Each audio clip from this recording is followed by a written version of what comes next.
Baik, Assalamualaikum dan selamat sejahtera buat semua murid-murid tahun 4 SK Sulaiman. Bertemu kita di kelas sejarah tahun 4 bersama Cikgu Bahiza. Tahun ini murid-murid tahun 4 akan belajar sejarah. Jadi ini merupakan tahun pertama kamu akan belajar sejarah. Okey, untuk pengetahuan semua murid, sejarah ni merupakan mata pelajaran yang senang sahaja. Kita belajar sejarah ni umpama kita membaca buku cerita pengembaraan. Jadi kita enjoy sahaja belajar sejarah ni, jangan stres-stres. Okey? Okey, baik. Untuk kelas pertama kita minggu ini, murid akan belajar tajuk Mari Belajar Sejarah. Okey, untuk topik ini, objektif kita, murid akan dapat menyatakan pengertian sejarah melalui pandangan beberapa orang sejarawan. Jadi cikgu akan tunjukkan 5 pandangan ahli sejarah iaitu apa pengertian mereka mengenai sejarah. Okey, jadi daripada 5 pandangan ahli sejarah ini, murid sekurang-kurangnya dapat memahami 3 daripada pengertian sejarah yang mereka nyatakan nanti. Okey, itu mengenai tajuk kita. Okey, jadi mula-mula kita perlu mengetahui pengertian sejarah terlebih dahulu. Okey, jadi kita tengok dekat nota ni, sejarah ialah peristiwa yang benar-benar berlaku pada masa lalu. Okey, sebagai contoh, COVID-19 yang menyerang dunia pada tahun 2020 telah menyebabkan ramai orang meninggal dunia.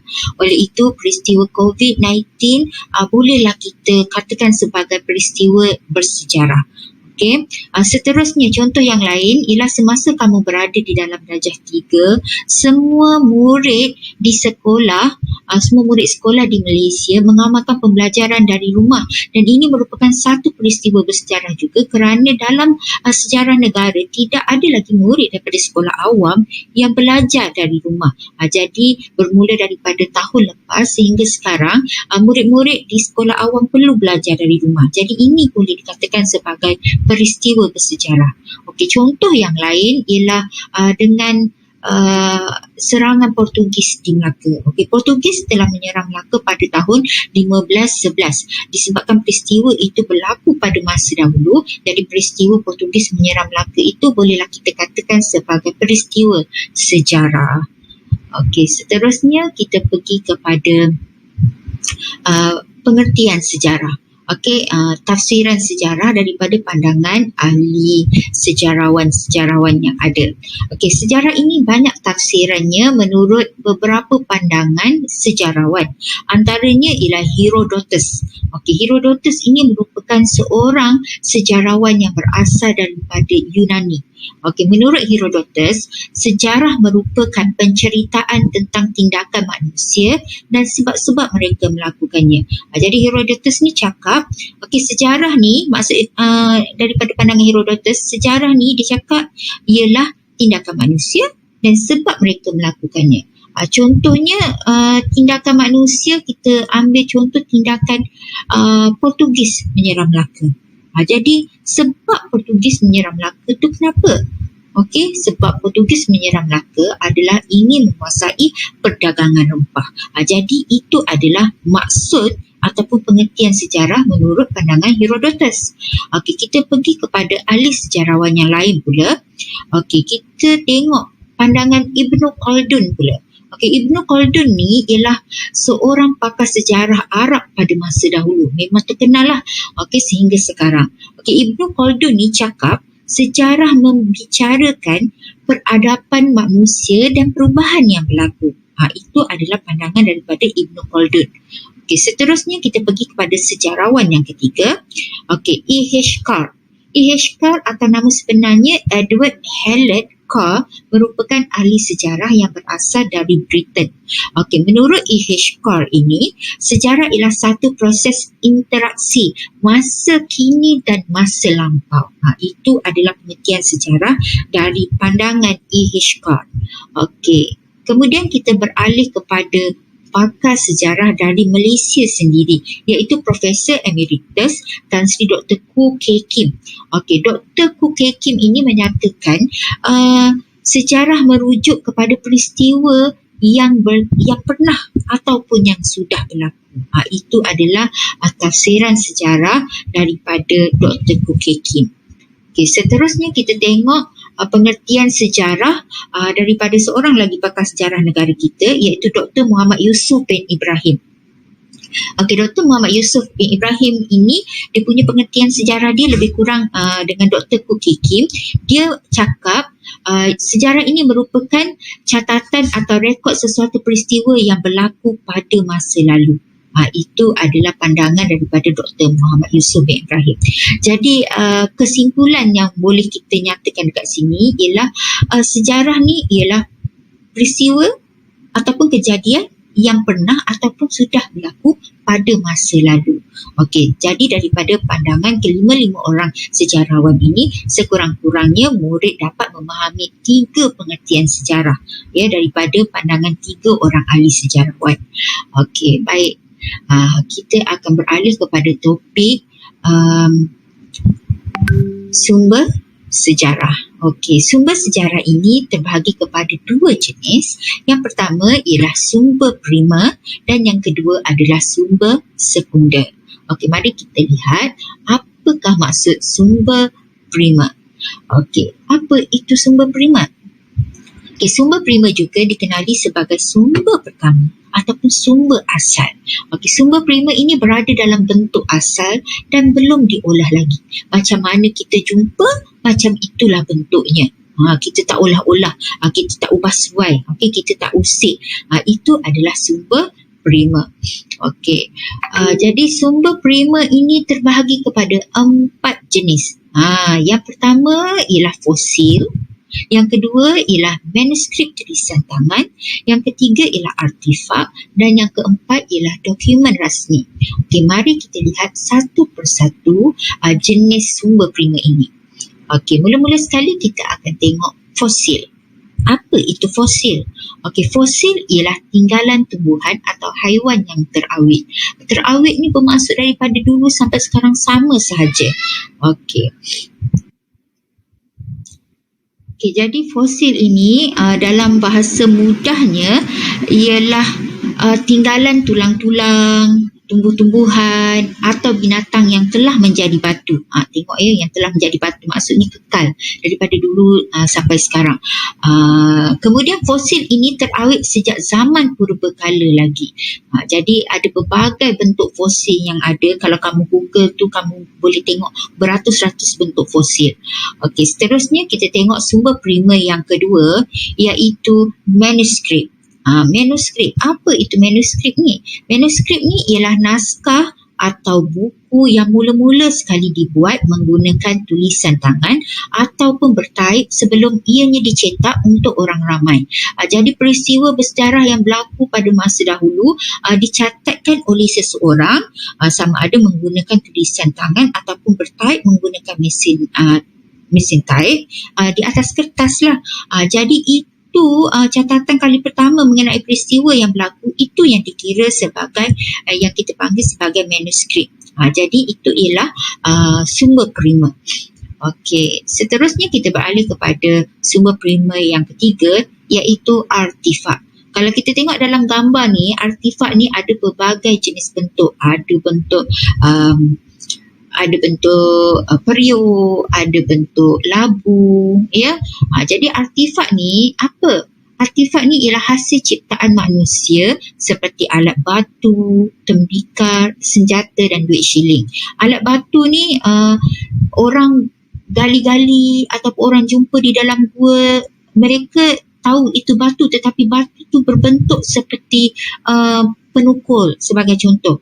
Berbentuk tajam, berbentuk runcing di satu bahagiannya. Jadi mereka menggunakan, orang zaman purba dahulu, mereka menggunakan batu, mereka menajamkan batu digunakan untuk memotong daging. Selain daripada mereka gunakan batu untuk memotong daging, mereka juga menggunakan batu untuk menggali tanah, bagi bercucuk tanam. Kemudian artifak yang lain ialah tembikar. Tembikar ini diperbuat daripada tanah liat. Mereka menggunakan tembikar ini untuk menyimpan makanan dan untuk memasak. Kemudian senjata. Senjata ni mereka menggunakan tulang untuk dijadikan senjata. Tulang daripada haiwan yang diburu tu diambil lalu mereka jadikan senjata. Senjata pada masa sekarang ni kita tengok ada pistol, ada parang, ada pedang, tetapi senjata pada zaman dahulu mereka menggunakan tulang temulang lah. Okey, kemudian duit shilling. Itu adalah contoh-contoh artifak. Okey, seterusnya kita tengok sumber primer seterusnya itu dokumen rasmi. Kalau dalam gambar ni kita tengok cikgu dah sertakan dokumen rasmi yang bertulis dalam tulisan Jawi. Okey, dokumen rasmi ialah sebuah fail atau bahan yang mengandungi catatan tentang sesuatu peristiwa sejarah yang pernah berlaku. Okey, jadi contohnya sijil kelahiran. Sijil kelahiran setiap orang ada. Jadi apabila lahirnya kamu akan keluarlah sijil kelahiran. Itu dikira sebagai dokumen rasmi. Ataupun sijil berhenti sekolah. Apabila kamu telah tamat darjah 6, pihak sekolah akan mengeluarkan sijil berhenti sekolah. Itu adalah dokumen rasmi menunjukkan bahawa telah tamatnya kamu belajar di sekolah rendah.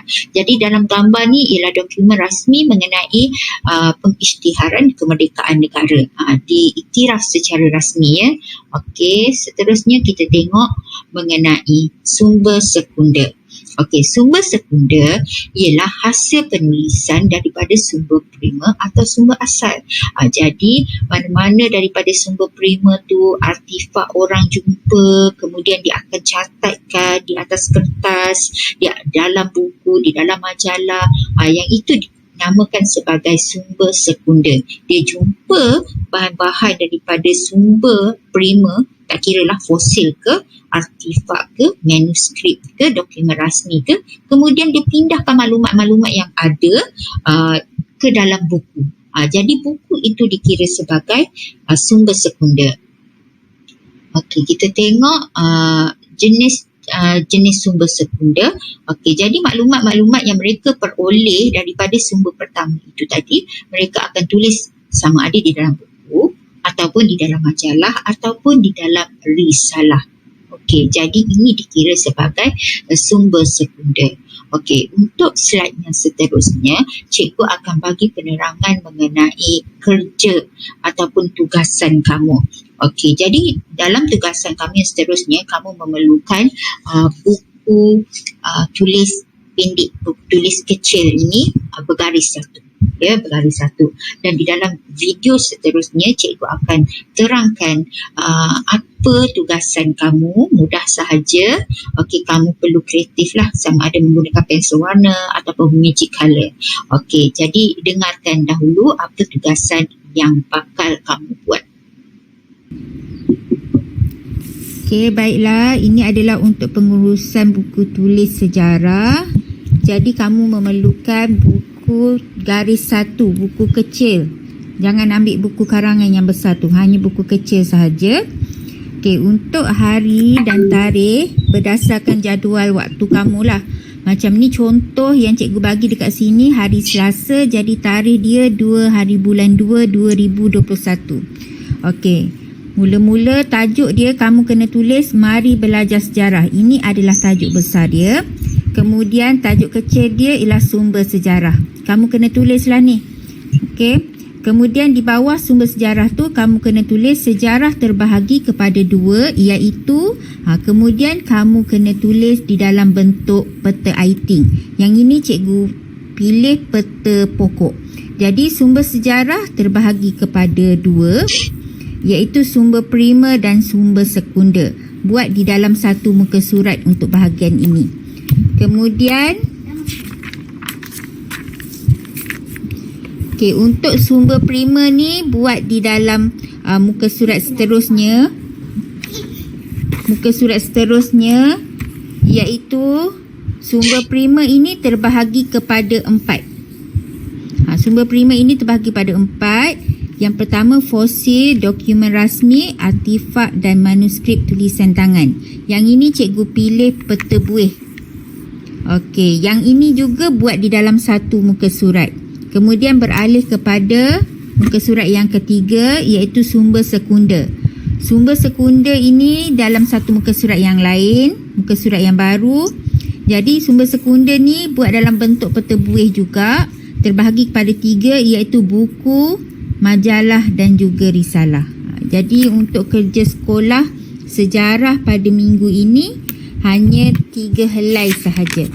Ya, muka surat yang pertama, muka surat yang kedua dan muka surat yang ketiga. Okey.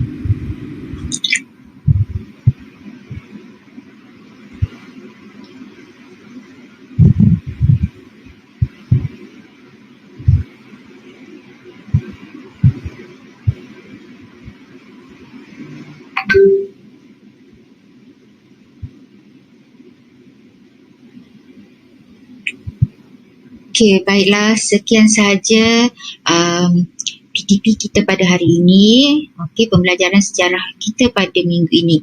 Diharap murid-murid dapat menyelesaikan tugasan minggu ini tanpa sebarang masalah lah. Okey, kita akan berjumpa lagi di kelas sejarah yang akan datang.